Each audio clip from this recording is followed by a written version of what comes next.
Hello students, मैं सूरज कुमार स्वागत करता हूं आप सभी का बीएचयू कॉन्सेप्ट के यूट्यूब चैनल पर। इस वीडियो में हम लोग पूरी तरह से देखने वाले हैं सीएचएस क्लास 6 और 9th के इंग्लिश के डिटेल सिलेबस के बारे में। सीएचएस का जैसा कि आपको पता होगा कि एंट्रेंस फॉर्म रिलीज हो चुका है, तो हम लोग उसी से रिलेटेड हम लोग जान लेते हैं कि इंग्लिश का क्या क्या सिलेबस है, कौन कौन टॉपिक से क्वेश्चन पूछे जाते हैं। तो देख लीजिए, इसमें क्लास 6 और 9th का कंबाइंड सिलेबस है, यानी कि क्लास 6 और 9th में लगभग सेम ही टॉपिक पूछे जाते हैं और क्लास 9th में थोड़े अप लेवल के पूछे जाते हैं और क्लास 6 में थोड़े से इजी क्वेश्चंस होते हैं 9th की अपेक्षा। तो हम लोग यहाँ पर डिस्कस करने वाले हैं सिलेबस के बारे में। तो अभी तक बीएचयू कॉन्सेप्ट के चैनल पर आप अगर नए हैं तो इस चैनल को सब्सक्राइब कीजिए, वीडियो अच्छा लगे तो लाइक कीजिए और अपने संबंधियों को, अपने रिलेटिव्स को शेयर कीजिए जो भी तैयारी करना चाहता है सीएचएस का। तो आप उनको बता सकते हैं बीएचयू कॉन्सेप्ट का पेड क्लासेस चलता है, आप उसको ज्वाइन कर सकते हैं। तो चलिए देखते हैं हम लोग। तो पहला टॉपिक है हमारा आर्टिकल। आर्टिकल आप जानते हैं, आर्टिकल जैसे कि एक होता है डेफिनिट आर्टिकल, एक होता है इंडेफिनिट आर्टिकल। तो जैसे कि ए एन द, तो इसमें आपके क्वेश्चन पूछे जाते हैं। जैसे फिल इन द ब्लैंक्स दे दिया जाएगा, वहां पर आपको पूछ लिया जाएगा कि यहाँ पर ए भराएगा, ए फिल करेंगे या फिर द फिल करेंगे या फिर एन फिल करेंगे। तो यहाँ पर एक्सेप्शन वाले सवाल ज़्यादा पूछे जाते हैं आर्टिकल में। तो इस तरह से आपका आर्टिकल के क्वेश्चन पूछे जाते हैं। ये 6 और 9th दोनों में पूछे जाते हैं। एक होता है, फिर से आता है हमारा दूसरा टॉपिक आता है स्पेलिंग करेक्शन। स्पेलिंग करेक्शन जैसा कि आपको दे दिया जाएगा, जैसे परमिशन दे दिया जाएगा, लिख दिया जाएगा परमिशन, उसके 4 ऑप्शन दे दिए जाएंगे, 1 2 3 4, और यहाँ पर आपको चारों में दिए रहेंगे तो 3 आपके गलत स्पेलिंग दिए रहेंगे और 1 आपका सही स्पेलिंग दिया रहेगा। तो आपको वहाँ पर करेक्ट करना पड़ेगा। तो इसलिए आपको अगर डिक्शनरी आप लोग अगर पढ़ते होंगे तो आपको स्पेलिंग के बारे में पता होगा, तो राइट जो स्पेलिंग होगा आपको वही टिक करना है। तो इंग्लिश मीडियम वाले स्टूडेंट्स के लिए तो ये आसान होता है, लेकिन जो यूपी बोर्ड वाले या बिहार बोर्ड से आते हैं उनके लिए ये थोड़ा टफ लगेगा। तो आप लोग हम यही कहना चाहेंगे कि आप कोई बुक फॉलो कर सकते हैं और आप अभी से ही इंग्लिश पर थोड़ा पकड़ बनाना शुरू कर दीजिए, तो आपको आगे फायदा होगा। प्रीपोजिशन आप जानते हैं। प्रीपोजिशन अगर नहीं भी जानते होंगे तो हम बता रहे हैं कि प्रीपोजिशन होता है, ये देखिए 6 और ये दोनों टॉपिक, ये तीनों टॉपिक 6 और 9th में पूछे जाते हैं, 6 में भी और 9th में भी। जैसे कि होता है आपका, जैसे फ्रॉम हो गया, बिसाइड्स हो गया, इस तरह के जो होते हैं, ऑन हो गया, ऑफ हो गया, टू हो गया, तो ये सब आपके जो है ये प्रीपोजिशन है। तो ये भी फिल इन द ब्लैंक्स में आपको पूछ दिया जाता है और वहां पर आपको भरना रहता है। 4 ऑप्शन दे दिए जाएंगे और चारों प्रीपोजिशन ही रहेंगे। वहां पर आपको करेक्ट भरना रहेगा, फिल करना रहेगा, टू भराएगा, ऑन भराएगा, ऑफ या फ्रॉम, इस तरह से दे दिए रहेंगे ऑप्शन में, आपको वहां पर फिल करना रहेगा। तो ये होता है हमारा प्रीपोजिशन। ये बहुत ही इंपॉर्टेंट टॉपिक है, इससे क्वेश्चन बनते हैं। अब देखिए हमारा आता है, ये तो बहुत ही इंपॉर्टेंट टॉपिक है दोनों 6 और 9th के लिए, एंटोनिम्स और सिनोनिम्स। जैसे कि हिंदी में होता है एंटोनिम्स मतलब विलोम शब्द और सिनोनिम्स मतलब समानार्थी शब्द, जिनका मतलब मीनिंग जो होता है वो सिमिलर होता है, समान होता है, वो होता है सिनोनिम्स।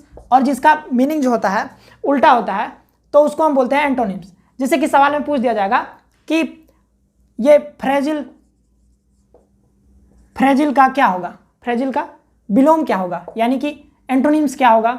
और उसी तरह से पूछा जा सकता है, सिनोनिम्स में पूछा जा सकता है कि इंटेलिजेंट का क्या होगा, सिनोनिम्स क्या होगा। तो वहां पर आपको ऐसे ही सवाल पूछे जाते हैं। तो जैसे कि एक साल पूछा गया था आप लोग से कि एंटोनिम्स में बारबरस का एंटोनिम्स पूछ लिया गया था। बारबरस का एंटोनिम्स सिविलाइज्ड होता है।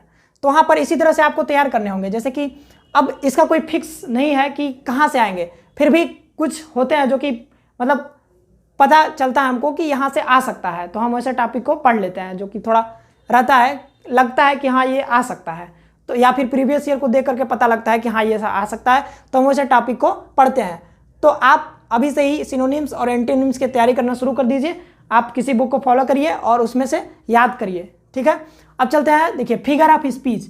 ये दोनों जो एंटोनिम्स और सिनोनिम्स थे, ये आपके 6 और 9th, ये अभी तक जब जितने टॉपिक बात किए हैं, आर्टिकल, स्पेलिंग करेक्शन, प्रीपोजिशन और एंटोनिम्स, सिनोनिम्स, ये सारे आपके 6 में भी और 9th में भी पूछे जाते हैं। लेकिन फिगर ऑफ स्पीच जो है ये केवल 9th के लिए इंपॉर्टेंट है। यहाँ पर फिगर ऑफ स्पीच में हम लोग पूरी तरह से बात करेंगे। अगर आप पैड कोर्स को अगर ज्वाइन करते हैं तो यहाँ पर आपको पूरे तरीके से समझाया जाएगा, सारे टॉपिक्स को क्लियर किया जाएगा और आपको PDF स्टडी मटेरियल और एग्जाम से थोड़े दिन पहले आपको यहाँ पर टेस्ट सीरीज भी प्रोवाइड कराया जाएगा पूरी तरह से।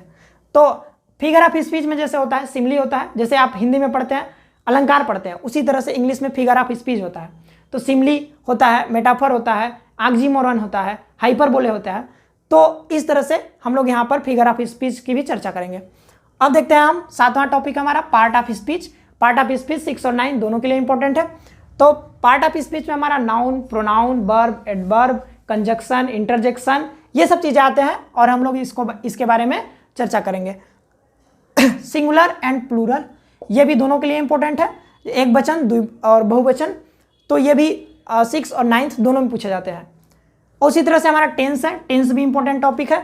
तो टेंस का आपको नॉलेज होना चाहिए अच्छी तरीके से, टेंस का आपको नॉलेज होना चाहिए। जैसे कि टेंस में हमारा होता है जैसे 12 मेनली तो 3 प्रकार के होते हैं, लेकिन कुल मिलाकर के 12 हो जाते हैं, 12 हो जाते हैं। तो हमको कौन कौन सा इंपॉर्टेंट है, अगर कोर्स को ज्वाइन करते हैं तो वहाँ पर सिर्फ आपको इंपॉर्टेंट चीज़ें पढ़ा दी जाएंगी। और अगर आप ऐसे अगर सेल्फ स्टडी करना चाहते हैं तो भी आप पढ़ सकते हैं। टेंस है एक इंपॉर्टेंट टॉपिक है, आपको बहुत जगह हेल्प करेगा टेंस। तो टेंस को आप इग्नोर नहीं कर सकते। टेंस का मतलब अगर हिंदी वाले समझना चाहते हैं तो टेंस का मतलब काल होता है, मतलब समय। तो वहाँ पर होते हैं present tense, past tense, future tense, ये सब होता है टेंस में। अब हम लोग चलते हैं वॉइस के बारे में पढ़ते हैं, एक्टिव वॉइस और पैसिव वॉइस, इसको देख लेते हैं।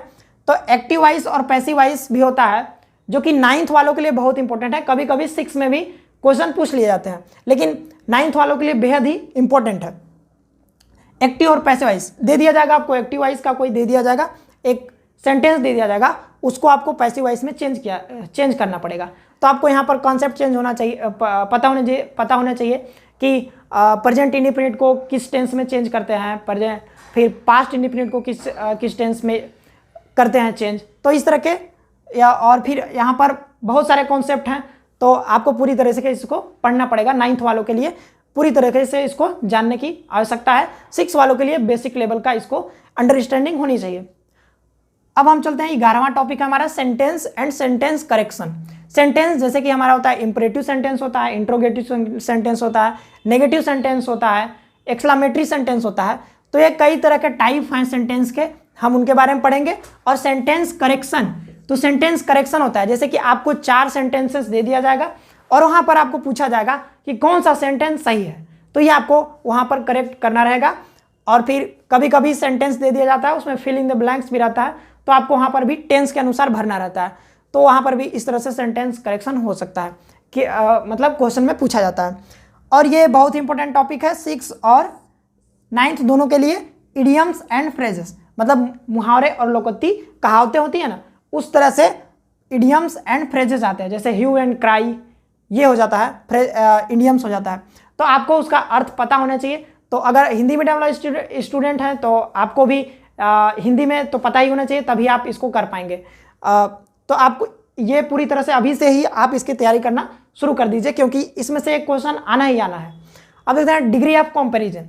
डिग्री ऑफ कंपैरिजन क्या होता है कि जैसे 3 प्रकार के डिग्री होते हैं यहाँ पर, एक होता है पॉजिटिव डिग्री, एक कंपैरेटिव डिग्री, एक होता है सुपरलेटिव डिग्री। तो यहाँ पर डिग्री जैसे कि पूछ दिया जाएगा आपसे कि गुड का, ये गुड मान लीजिए पॉजिटिव डिग्री है आपका, इसका पूछ दिया जाता है कंपैरेटिव डिग्री क्या होता है। तो गुड का हमारा होता है बेटर, कंपैरेटिव डिग्री। और फिर सुपरलेटिव डिग्री पूछा जा सकता है, तो इसका होता है बेस्ट। उसी तरह से बैड का, तो इस तरह से पूछा जा सकता है डिग्री के बारे में। तो डिग्री से भी ऐसे इसी तरह क्वेश्चन पूछे जाते हैं। और पंचुएशन होता है, ये 6 वाले इग्नोर कर सकते हैं, बाद बाकी 9th वालों के लिए इंपॉर्टेंट हो जाता है। तो पंचुएशन में जैसे इन्वर्टेड कामा क्या होता है, सेमी कॉलम क्या होता है, और फिर आपका question mark, full stop, exclamatory sign, ये सब के बारे में आपको पढ़ना है। One word substitution, one word substitution मतलब कि अनेक शब्दों के लिए एक शब्द, जैसे कि life history written by someone else, यानी किसी का लाइफ हिस्ट्री लिखा गया है, किसी और के द्वारा लिखा गया, तो यहाँ पर होता है बायोग्राफी, इसको बोलते हैं बायोग्राफी। और उसी तरह से अगर लाइफ हिस्ट्री खुद के द्वारा लिखा गया है तो इस तरह के क्वेश्चन पूछे जाते हैं, तो उसको हम बोलते हैं ऑटोबायोग्राफी। तो इस तरह से ये होता है वन वर्ड सब्सटीट्यूशन। तो इसको हमको भी पढ़ना है, ये भी बहुत इंपॉर्टेंट टॉपिक है 6 और 9th दोनों के लिए।